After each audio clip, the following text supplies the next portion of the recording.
அன்பார்ந்த creativity YouTube channel பார்வையாளர்களுக்கு அஸ்ஸலாம் வலைக்கும் வரஹ்மத்துல்லாஹி வபரகாத்துஹு. 11/11/2024 அன்று பட்டுக்கோட்டையில் நடந்த வக்ஃபு சொத்துக்களுக்கு எதிரான இந்திய அரசின் போக்கை கண்டித்து கண்டனம் ஆர்ப்பாட்டம் நடந்தது. அதில் கலந்து கொண்டவர்களுடைய காணொளி தான் இது. இறுதி வரை பாருங்கள்.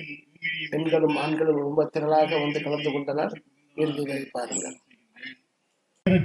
பேரன்புடையனுமாகிய அந்த வானங்களையும் பூமியையும் படைத்த ஒரே இறைவனை போற்றி புகழ்ந்தவனாக ஆரம்பம் செய்கின்றேன். ஆளுகின்ற ஒன்றிய அரசாங்கம் வக்ஃபு திருத்த சட்ட மசோதாவை அமுல்படுத்துவதற்காக துடித்துக் கொண்டிருக்கக்கூடிய இந்த தருணத்தில் இதை கண்டித்து தமிழகம் முழுவதும் 35க்கும் மேற்பட்ட இடங்களிலே மக்கள் திரள் கண்டன போராட்டத்தை தமிழ்நாடு தௌஹீத் ஜமாத் அறிவித்து தமிழகம் முழுவதும் அது நடைபெற்று வருகின்றது. அந்த அடிப்படையில் தஞ்சை மாவட்டத்தின் சார்பாக இங்கே பட்டுக்கோட்டையில் ஆயிரக்கணக்கான மக்கள் திரண்டிருக்கக்கூடிய கூட்டத்தில் நாம் எல்லாம் இங்கு பங்கு பெற்று இருக்கின்றோம்.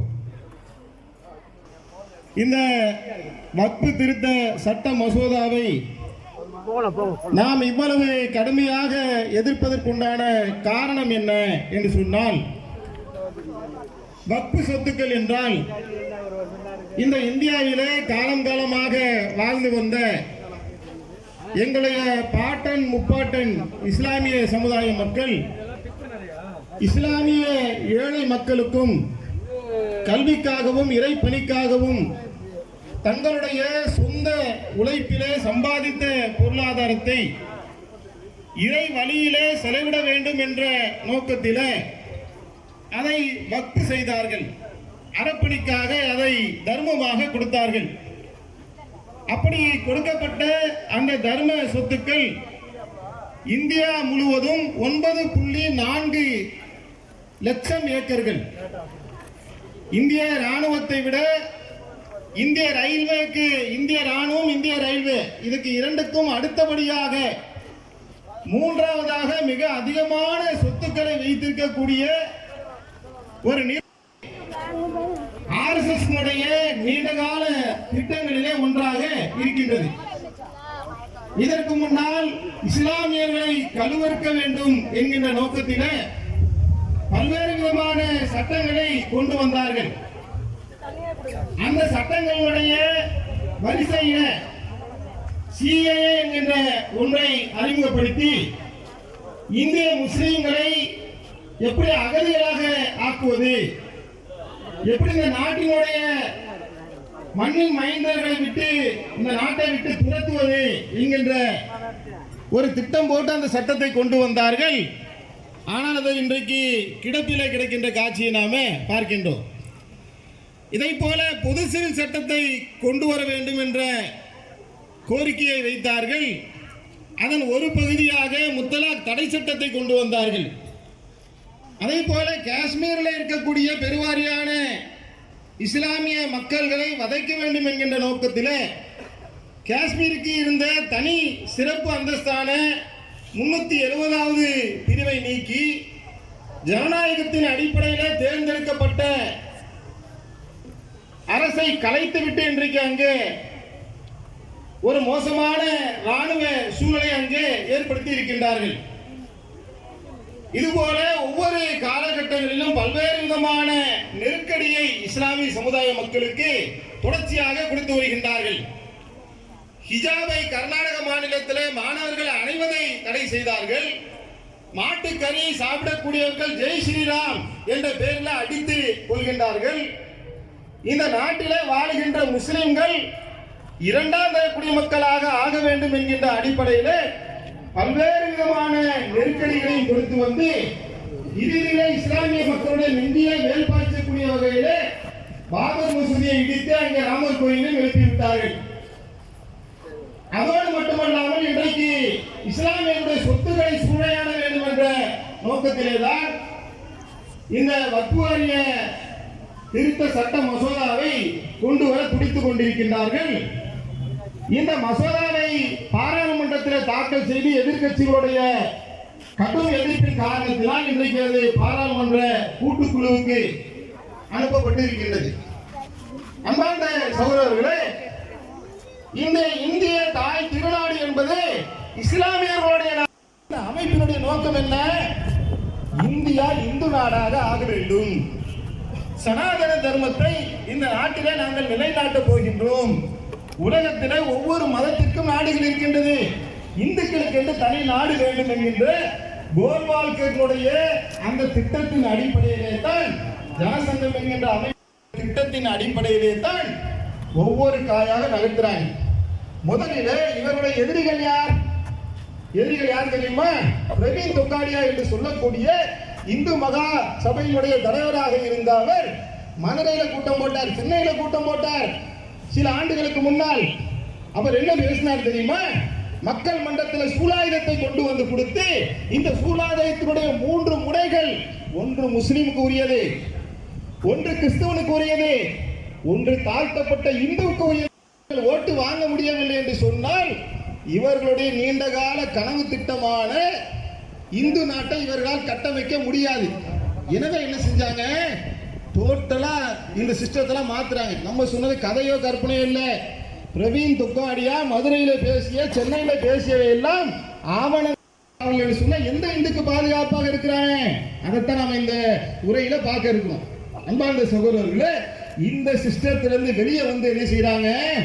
ஒரே நேரத்தில் 3 பேரை எதிரியாக்கணும்னு சொன்னா இந்த நாட்டில நாம ஆட்சி கட்டில அமர முடியாது.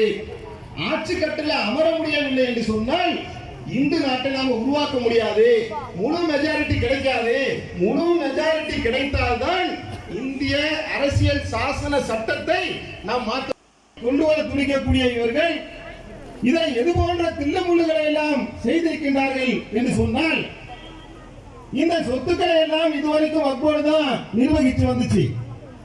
இப்ப இந்த இஸ்லாமியர்களுடைய சொத்தை கொடுத்தது முஸ்லிம்கள், சொத்துக்களை அனுபவிக்கக்கூடியவர்கள் முஸ்லிம்கள், பயனடையக்கூடியவர்கள் முஸ்லிம்கள். ஆனால் இஸ்லாமியர்கள் மட்டுமே பங்கு வைத்துக் கொண்டு வந்த இந்த வக்ஃப் வாரியத்தில் முஸ்லிம் அல்லாத 2 பேர் இதில் அங்கம் வகிக்க வேண்டும் என்கின்ற சட்ட திருத்தத்தை கொண்டு வருகின்றார்கள். வக்ஃப் ட்ரிபியூனலில் இதுவரை அங்கே இருக்கக்கூடிய வக்ஃப் வாரிய சேர்மன் அவர் தான் என்ன செய்வார்? ஒரு முடிவெடுப்பார் நீதிபதியாக இருந்து. ஆனால் இந்த அதிகாரங்கள் எல்லாம் இப்ப கலெக்டர் கிட்ட போகுது. அப்படின்னா என்ன அர்த்தம்? இந்த சொத்து யாருக்கு என்கின்ற பிரச்சனை வந்தது என்று சொன்னால் இப்ப அதுக்குண்டான தீர்ப்பை கலெக்டர் கொடுப்பார். வக்ஃப் போர்டில் இருக்கக்கூடிய சொத்துக்களிலே அதை அளந்து எல்லைகளை குறிக்கக்கூடிய ஒரு பொறுப்பு வக்ஃப் வாரியத்திடம் இருந்துச்சு. இப்ப அது கலெக்டர் வசம் போகுது. இப்படி இருக்கக்கூடிய ஒவ்வொரு அதிகாரத்தை எல்லாம் பிரிக்கின்றார்கள்.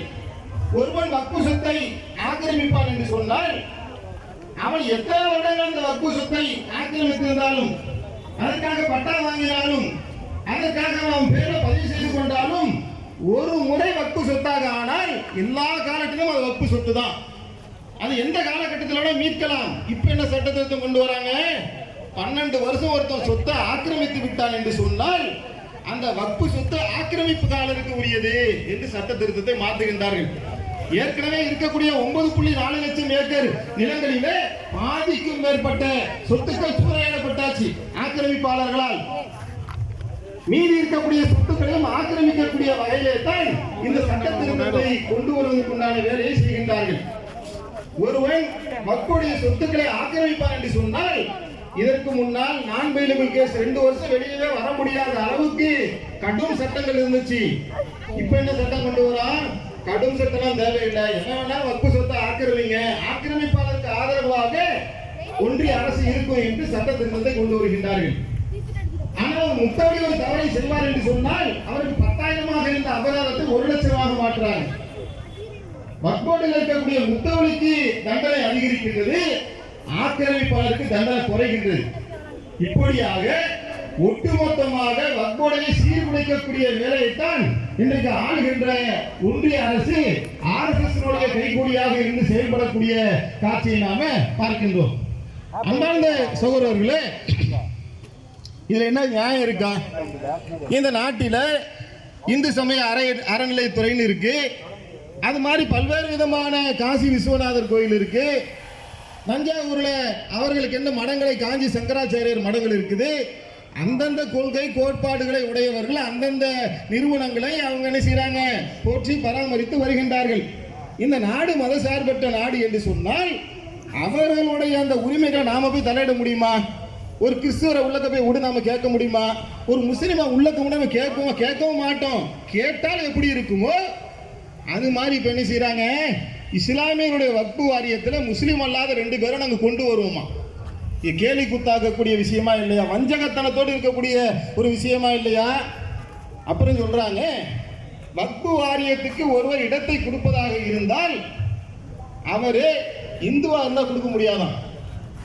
ஒரு இந்து அவராக விரும்பி வக்பு வாரியத்துக்கு ஒரு சொத்தை தரணும்னு நினைக்கிறாரு, அது கொடுக்க முடியாது. ஆனா அவர் என்ன செய்யலாம், வக்பு வாரியத்துடைய பொறுப்புக்கு வரலாமா? இந்த நாட்டில் பலதரப்பட்ட மக்கள் வாழ்றோமே, ஒரு முஸ்லிம்கள் என்ன செய்வாங்க, சில நேரத்தில் இந்து மக்களுக்கு உதவுவாங்க. அப்படின்னா கபாலீஸ்வரர் கோயில் இருக்குது, அது யார் கொடுத்தது? ஒரு இஸ்லாமிய மன்னர்கள் சென்னை மயிலாப்பூரில் இருக்கக்கூடிய கபாலீஸ்வரர் கோயிலுக்கு இடத்தை கொடுத்ததே இஸ்லாமிய மக்கள் தான். இன்னைக்கு வரைக்கும் அதெல்லாம் ஆதரப்பூர்வமா இருக்கா இல்லையா? அதே மாதிரி முஸ்லிம்கள் இந்துக்களுக்கு கொடுப்பதும், இந்துக்கள் முஸ்லிம்களுக்கு கொடுப்பதும், கிறிஸ்தவர்களுக்கு கொடுப்பதும் இந்த நாட்டிலே ஒரு வழக்கமாக இருந்து வருகின்றது. அதுக்கு என்ன செய்யறாங்க, இந்துக்களாக இருந்தால் கொடுக்கக்கூடிய சட்டங்கள் கொண்டு வராங்க. ஆனால் அதே சமயத்தில் அவங்க நிர்வாக பொறுப்புக்கு வரலாம் என்கின்ற சொல்வதன் மூலம் இந்த சட்டத்தில் இருக்கக்கூடிய ஒவ்வொன்றுமே உள்நோக்கத்தோடு தான் கொண்டு வரப்படுகின்றது என்பதை திட்டவட்டமாக தெள்ள தெளிவாக நம்மால் புரிந்து கொள்ள முடிகின்றது. இப்படி பல்வேறு விதமான அடக்குமுறை சட்டங்களின் மூலமாக இந்த நாட்டை விட்டு நம்மை விரட்டி விடலாம் என்று எண்ணுகின்றார்கள். ஒருபோதும் இந்த நாட்டை விட்டு உங்களால் எங்களை விரட்டி விட முடியாது. இந்த நாடு என்பது இஸ்லாமிய மக்கள் சுதந்திரத்துக்காக பாடுபட்டு ரத்தம் சிந்தி உருவாக்கிய கட்டமைத்த நாடு. வேறு யாருக்கும் இருக்கின்ற உரிமையை விட இஸ்லாமியர்களுக்கு இந்த நாட்டிலே உரிமை இருக்கு. ஏன்னா அந்த நாட்டை கட்டமைத்தவர்கள் நாங்கள், நாட்டை உருவாக்கியவர்கள் நாங்கள், நாட்டுக்காக உயிரை கொடுக்கக்கூடிய அளவுக்கு களத்தில் இறங்கி போராடக்கூடியவர்களாக நாங்கள் இருக்கக்கூடிய நேரத்தில் 2ஆம் தர குடிமக்களாக ஆக்கக்கூடிய வேலையை இன்னைக்கு செய்து வரக்கூடிய காட்சியை நாம பார்க்கின்றோம். அன்பார்ந்த சகோதரர்களே, இந்த காரியங்கள் எல்லாம் திட்டமிட்டு செய்யறாங்களே, உண்மையிலே இஸ்லாமியர்களுக்கு மட்டுமே எதிரானதாகத்தான் இருக்கின்றதா? யோசிச்சு பாருங்க. இஸ்லாமிய சமூகத்தை ஒழிப்பதுதான் இந்த RSS பாஜக சங்க பரிவார கூட்டங்களுடைய நோக்கமாக இருக்கின்றதா? என்ன காரணத்தினால் இப்படி தொடர்ச்சியாக இஸ்லாமிய சமுதாயத்தையே சீண்டி வருகின்றார் மூலமாக நாம் இந்துக்களுடைய ஓட்டுகளை எல்லாம் அறுவடை செய்வோம். அதுக்கு என்ன செய்யணும்? முஸ்லீம் அடிச்சா சகோதரர் இந்து வந்து கேட்பான், கிறிஸ்துவ வந்து கேட்பான். அதுக்கு என்ன செய்யணும் சொன்னா, இந்துக்கள் முஸ்லிம்கள் மீது தீவிரவாத முத்திரையை கொடுத்து, முஸ்லிம்கள் என்றாலே தீவிரவாதிகள், முஸ்லிம்கள் தேச விரோதிகள், முஸ்லிம்கள் இந்த நாட்டுக்கு எதிரானவர்கள், முஸ்லிம்கள் பாகிஸ்தானுக்கு போகக்கூடியவர்கள், முஸ்லிம்கள் இந்துக்களுடைய எதிரிகள், முஸ்லிம்களுடைய வளர்ச்சியினால் இந்துக்கள் 10% இடஒதுக்கீடு கொண்டு வந்தான. ஏன்? அதான் உங்க திட்டம்.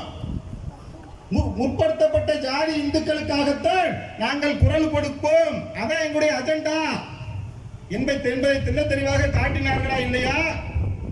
இடஒதுக்கீடு விஷயத்தில் இதை பண்ணார்கள். நீட்டு ஒன்று கொண்டு வந்தாங்களே, அதில் பாதிக்கப்பட்டவர் முஸ்லிம்களா? நீட்டினால் பாதிக்கப்பட்டவர்கள் இஸ்லாமியர்களா கிறிஸ்துவர்களா? எல்லா தரப்பு மக்களும் பாதிக்கப்பட்டாங்களா இல்லையா? இந்து மக்கள் அதில் எவ்வளவு மாணவிகள் தற்கொலை செய்தார்களே, அவர்கள் ஏன் பண மதிப்பு இழப்பு ஏற்பட்டுச்சு? அதுல முஸ்லிம்கள் மட்டும் பாதிக்கப்பட்டார்களா? இந்து மக்கள் பாதிக்கப்படலையா? ஜிஎஸ்டி என்று கொண்டு வந்தார்களே, திருப்பூரில் கோவையில் இருக்கக்கூடிய தொழில் நிறுவனங்கள் எல்லாம் லட்சக்கணக்கில் அழிந்து நாசமானது. இதில் பாதிக்கப்பட்டவர்கள் யார்? முஸ்லிம்கள் மட்டும்தானா? அப்ப இந்து சமுதாயத்தினுடைய தொழில் நிறுவனங்கள் நனைஞ்சு, பொருளாதாரம் நனைஞ்சு இன்னைக்கு நாசமாக போய் கொண்டிருக்கின்றது என்று சொன்னால், எல்லாம் தனியார்களுக்கு தாழ்வாக்கின்றார்கள். இந்த நாட்டில் இருக்கக்கூடிய வெகுஜன இந்து கிறிஸ்துவ இஸ்லாமிய சமுதாய மக்கள் எல்லாம் பசையிலும் பட்டையிலும் வாடி செத்துக் கொண்டிருக்கக்கூடிய நேரத்தில் கொரோனாவுக்கு அப்புறம் நான் கேட்கிறேன், எல்லாருடைய பொருளாதாரமும் சரியுது. அம்பானி உலக பணக்காரன் லிஸ்ட்ல வந்து நிற்கும். இது எப்படி ஆகுது?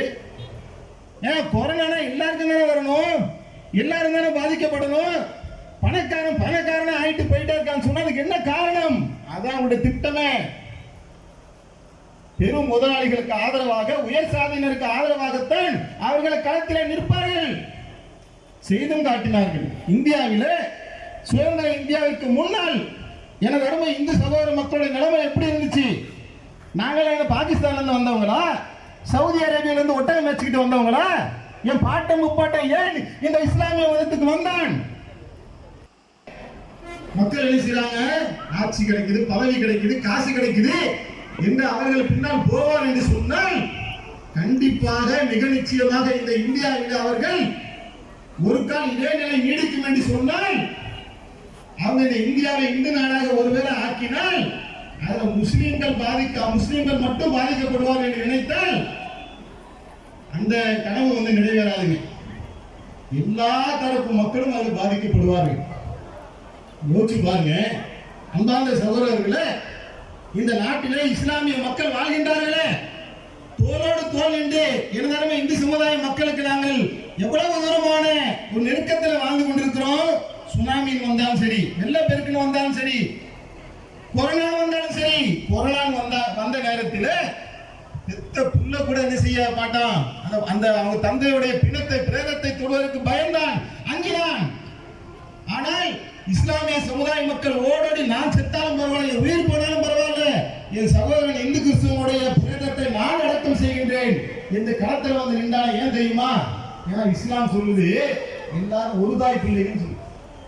அந்த ஒரு தாய் பிள்ளை என்கின்ற தத்துவத்தை ஏற்றுக்கொண்ட காரணத்தினால் எல்லாரையும் மாறி அரவணைக்கக்கூடிய ஒரு குணமுடையவனாக, அன்பு உடையவனாக, நேசமுடையவனாக ஒரு இஸ்லாமிய சமுதாய மக்கள் இன்றைக்கு திகழ்ந்து கொண்டிருக்கக்கூடிய காட்சியை நாம பார்க்கின்றோம் என்று சொன்னால் இந்த பாசிச பாஜகவினுடைய பிரித்தாளக்கூடிய இந்த சூழ்ச்சியை நாம் களத்திலே முறியடிக்க வேண்டும்.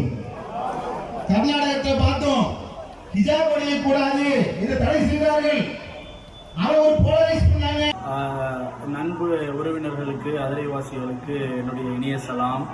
ஏக இறைவனின் சாந்தியும் சமாதானமும் உண்டாகட்டுமாக. எல்லாரும் கிரியேட்டிவிட்டி சேனலை சப்ஸ்கிரைப் பண்ணுங்கள், அதை தொடர்ந்து பாருங்கள், அவருக்கு சப்போர்ட் பண்ணுங்கள். நம்மளுடைய ஊருடைய நல்ல விஷயங்களை எடுத்து சொல்கிறதுக்கு ஒரு முன் உதாரணமாக காக்கா இருக்காப்புல. சந்தோஷம்.